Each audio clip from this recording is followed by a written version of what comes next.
Mungkin dia rumahnya di padang tandus. Tidak pernah ada hujan. Pas ada hujan langsung fobia dia kan?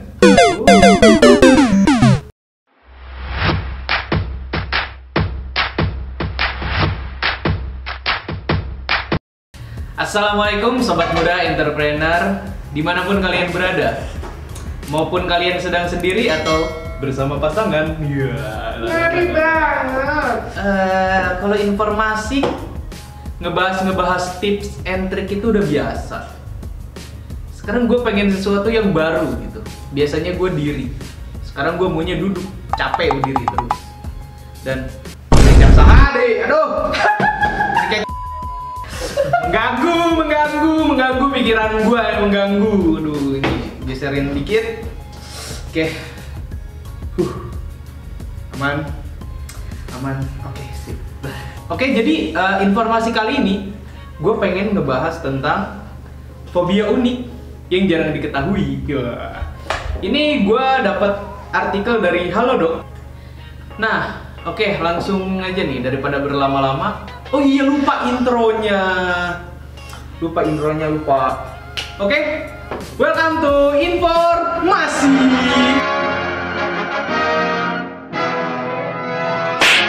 Fobia pertama itu adalah eisotropobia. Susah banget.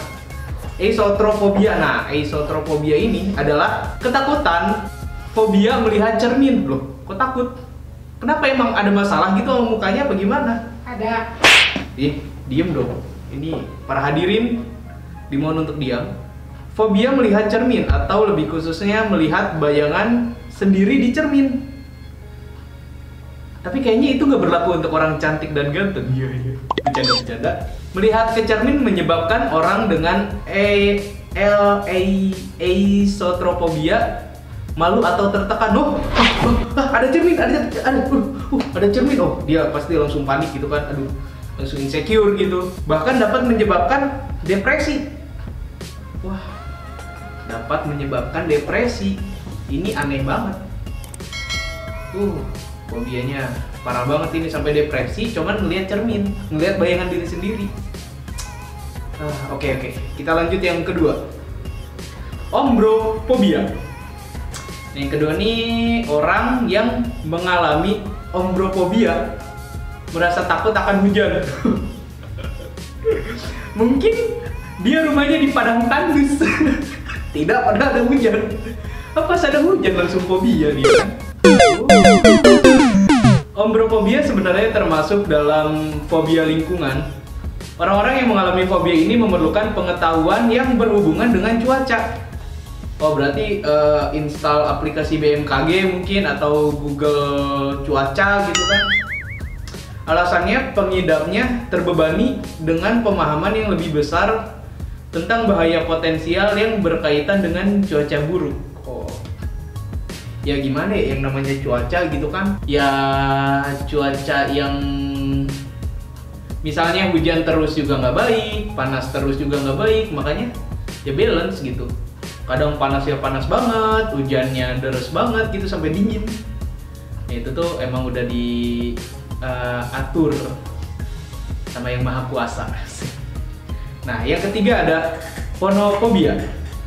Pengidap phonophobia merasakan takut pada suara. Takut pada suara tuh maksudnya gimana ya?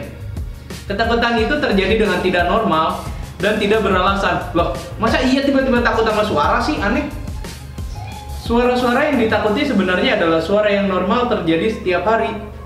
Seperti bunyi pintu tertutup, suara obrolan beberapa orang yang keras, atau suara normal lainnya. Iya, suara kentut bisa jadi. Suara gaib. Oh itu tidak termasuk. Mohon maaf ya. Phonophobia kadang tumpang tindih dengan kondisi yang disebut hyperekusis. Hyperekusis.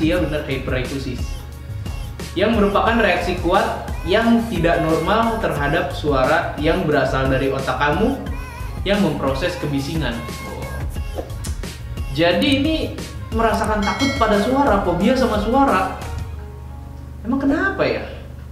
Coba mungkin kalian ada yang mengalami fobia ponofobia seperti ini, coba bisa tulis di kolom komentar itu kayak gimana sih gitu kan. Gue juga sedikit agak-agak kurang paham. Oke, langsung aja kita lanjut yang keempat. Nah, yang keempat tuh ada myrmecophobia. Ya itulah, kalian nanti itu baca sendiri kayak gimana. Pokoknya di sini ya itulah. Fobia ini terjadi pada orang yang takut melihat sekawanan semut atau serangga taman lainnya. Kok takut ya? Saat melihat serangga, pengidapnya merasa panik dan membayangkan jika dirinya akan diserang oleh sekawanan serangga. Wah, ini udah suuzon. Ini suuzon terhadap binatang. Gak boleh. Padahal hal tersebut belum tentu atau tidak terjadi. Nah, fix suuzon ini. Fobia suuzon terhadap binatang. Fobia ini bisa kemungkinan terjadi karena adanya trauma.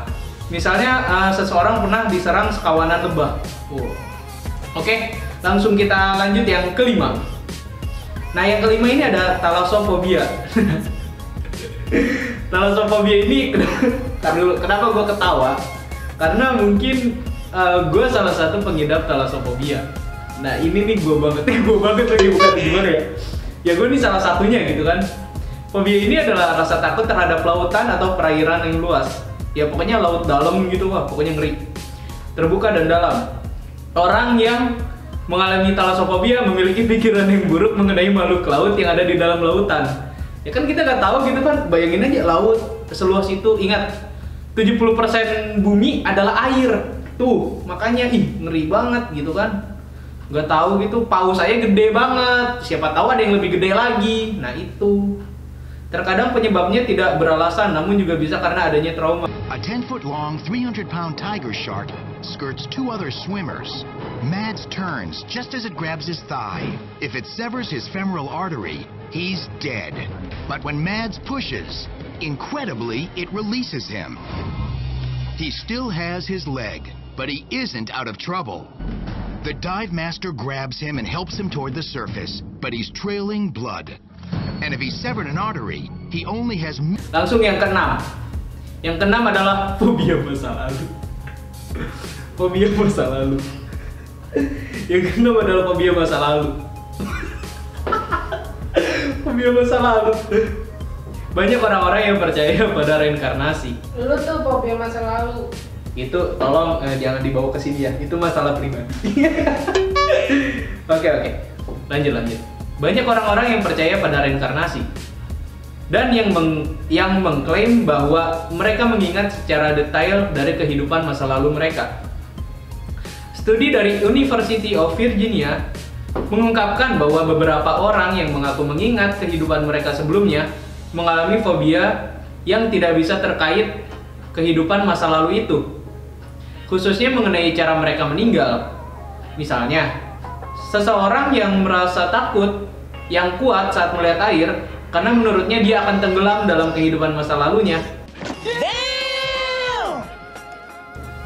Tapi ini lucu sih, fobia masa lalu. Gue kira tuh fobia masa lalu tuh kayak gimana ya, kayak ya lu misalnya udah diputusin pacar gitu kan. Misalnya lu udah sayang banget sama orang itu, terus ya tiba-tiba orang itu ya pergi gitu aja kan, jadi fobia. Oh, aku takut. Oke. Udah. Daripada videonya kepanjangan, gua akhiri sampai sini. Dan jangan lupa di like, comment, share, and subscribe. Karena subscribe itu gratis. Biar kayak YouTuber. Oke, sekian dari gua. Wassalamualaikum warahmatullahi wabarakatuh.